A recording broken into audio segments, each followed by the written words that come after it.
আমাদের তো কোটা ছিল না, আমাদের তো চাকরির ছিল না, আমাদের তো চাকরির দরকার ছিল না।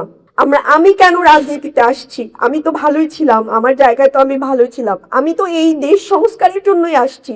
তাহলে আজকে যারা এই এই রক্তের উপরে, এইখানে শহীদের রক্তের উপরে বসে যারা গড়িমসি করছে, এমনকি বেগম জিয়াও তো বলে গেছেন যে বাংলাদেশে যেদিন জনগণের সরকার আসবে সেদিন এই সংবিধানকে ছুঁড়ে ফেলে দেওয়া হবে।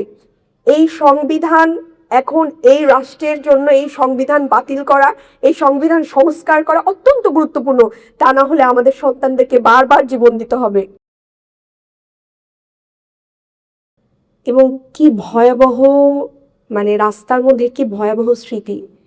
আমরা যারা মাঝে মাঝে জুলাইকে স্মরণ করি বা জুলাইয়ের কথা বলি, আমার মনে হয় না যে ওই সময়টা আসবে তুলে ধরতে পারি যে যতটা যেভাবে বলি সিচুয়েশনটা আসলে তার চেয়েও অনেক বেশি ভয়াবহ ছিল।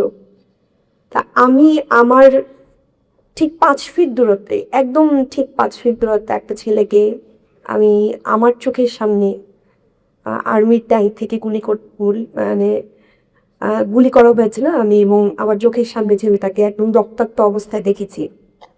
তো ওই স্মৃতিটা আমার জীবনের মানে মারাত্মক ট্রমা। আমি 2টা ট্রমা নিয়ে সবসময় খুব অনেক বেশি ভুগি। 24-এর পর একটা হচ্ছে যে হাদির মৃত্যু, আর জুলাইয়ের যে রাতগুলো, যে দৃশ্য, রাস্তার যে দৃশ্য আমি দেখেছি, সেই দৃশ্য, এই ট্রমা আসলে ভোলার না। এবং এটাকে মানে মনে করাতে যে কত ভয়ঙ্কর, এটা যারা এই ট্রমার মধ্যে থাকে তারা জানে। তো সময় অল্প, বেশি কথা বলবো না। জুলাইয়ের পরবর্তী সময়ে আমি আমার বোনদের উদ্দেশ্যে কিছু কথা বলতে চাই। আমরা মেয়েরা সবসময়ই আমাদের সন্তানদের নিয়ে স্বপ্ন দেখি যে আমরা ডাক্তার, ইঞ্জিনিয়ার বানাবো, শিক্ষক বানাবো বা আলেম বানাবো। পাশাপাশি আমাদের বোনদেরকে স্বপ্ন দেখতে হবে যে আমার সন্তানকে আমি একজন ভালো রাজনৈতিক কর্মী বানাবো। এটা বোধহয় এই সময়ের, জুলাই পরবর্তী সময়ের সবচেয়ে বড় মানে আকাঙ্ক্ষা হওয়া উচিত। কারণ আমরা আমাদের সন্তানদেরকে রাজনীতি থেকে দূরে রেখেছি। রাজনীতি আমরা খুব রাশ ভাষায় যদি বলি যে রাজনীতি আমরা পেছনের বেঞ্চের ছেলেদের হাতে তুলে দিয়েছি, যারা মাদক কারবারি করে, যারা চাঁদাবাজি, গুন্ডামি, মাস্তানি করে, তাদের হাতে তুলে দিয়েছি।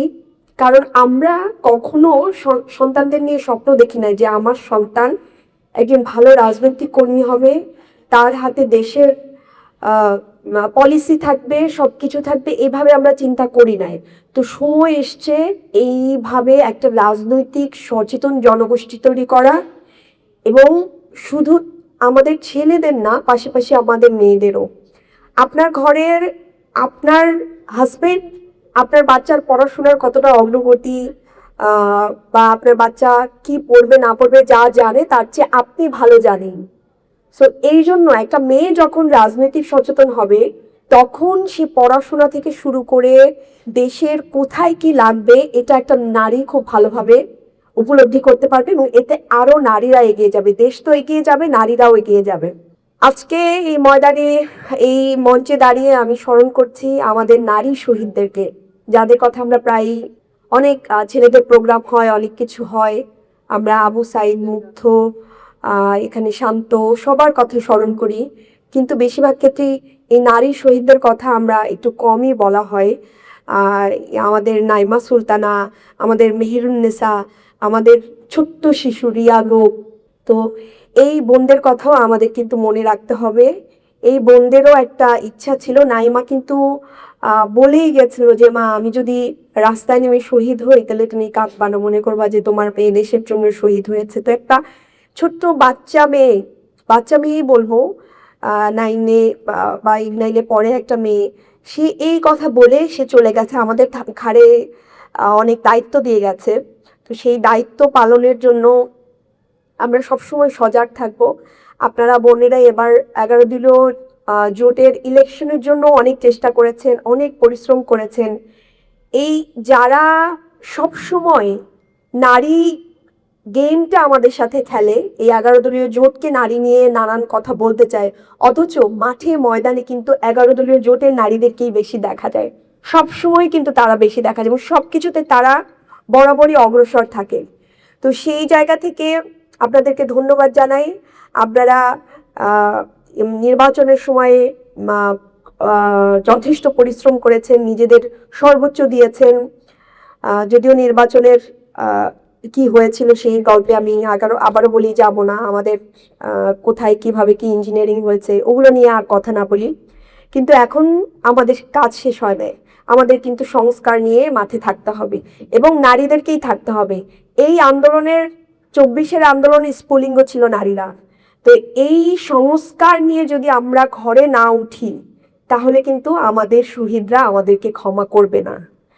তো আপনাদের কাছে অনুরোধ থাকবে সংস্কারের জন্য, জুলাই সনদ বাস্তবায়নের জন্য, গণভোটের হ্যাঁ বাস্তবায়নের জন্য, যারা এই বাস্তবায়ন না করে যারা গড়িমসি করছে তাদের চোখে চোখ রেখে কথা বলতে হবে, তাদেরকে জবাবদিহিতার মুখোমুখি আনতে হবে। যে জাবিরের মা বলে গেছে যে আপনারা এই দেশ রক্তের উপরে দাঁড়িয়ে আছে, এই দেশ রক্তের উপরে ভাসছে, এই শহীদের আকাঙ্ক্ষা আপনাদের পূরণ করতে হবে, এই বাংলাদেশকে নতুন রূপে আনতে হবে, সংবিধান সংস্কার করতে হবে, পুলিশ সংস্কার করতে হবে।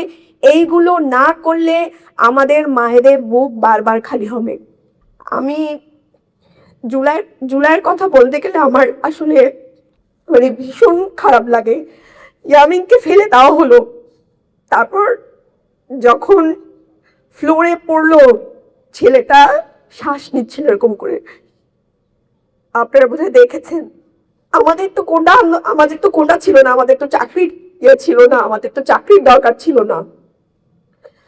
আমি কেন রাজনীতিতে আসছি? আমি তো ভালোই ছিলাম, আমার জায়গায় তো আমি ভালোই ছিলাম, আমি তো এই দেশ সংস্কারের জন্যই আসছি। তাহলে আজকে যারা এই রক্তের উপরে, এইখানে শহীদের রক্তের উপরে বসে যারা গড়িমসি করছে, এমনকি বেগম জিয়াও তো বলে গেছেন যে বাংলাদেশে যেদিন জনগণের সরকার আসবে সেদিন এই সংবিধানকে ছুঁড়ে ফেলে দেওয়া হবে।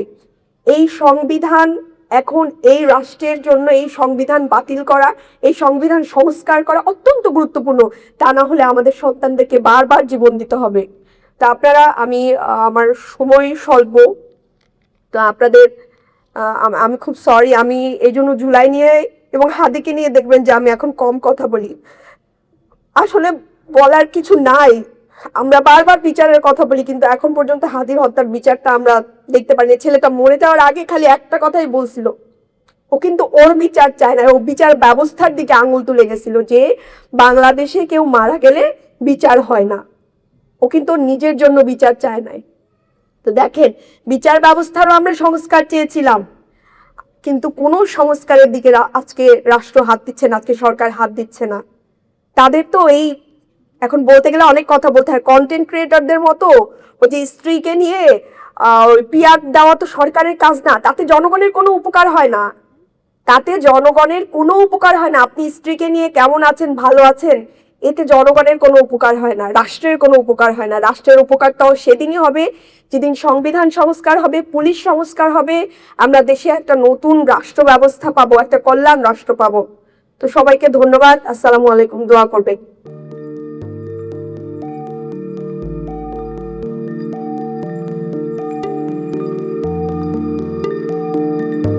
পহেলা জানুয়ারি 2026 ইউটিউব জার্নালিজমের অগ্রদূত changeTV.press সংগ্রাম মুখর 7 বছর পেরিয়ে পা রাখলো গৌরবান্বিত 8 বছরে। এই আনন্দ প্রহরে সবাইকে নিরন্তর শুভেচ্ছা।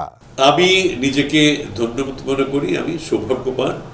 চেঞ্জ টিভির পক্ষ থেকে আমার সাক্ষাৎকার নেওয়ার জন্য তারা আসছেন এবং চেঞ্জ টিভি দীর্ঘ 8 বছর ধরে এই কাজগুলি করছে। আমি তারা অনেক ভালো কাজ করেছেন, দেশের মানুষের সুখ দুঃখের কথা প্রত্যক্ষ তুলে ধরছেন। আমার আশা থাকবে চেঞ্জ টিভি সামনের দিকে উত্তরোত্তর আরও সমৃদ্ধ হবে।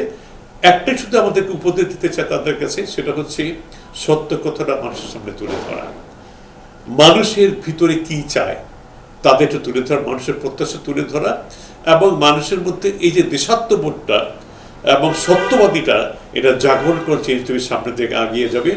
এবং যারা দেশের কথা চিন্তা করে এবং দলমত নির্বিশেষে যে লোকগুলো আছে তারা দেশের কথা চিন্তা করে, দেশের উন্নয়নের কথা চিন্তা করে, কোনো পক্ষপাতিত্ব করে না, তাদের বক্তব্য দেশের মানুষের তুলে ধরা, এই কাজগুলি সামনে এগিয়ে নিয়ে যাবে, এটা আমার প্রত্যাশা।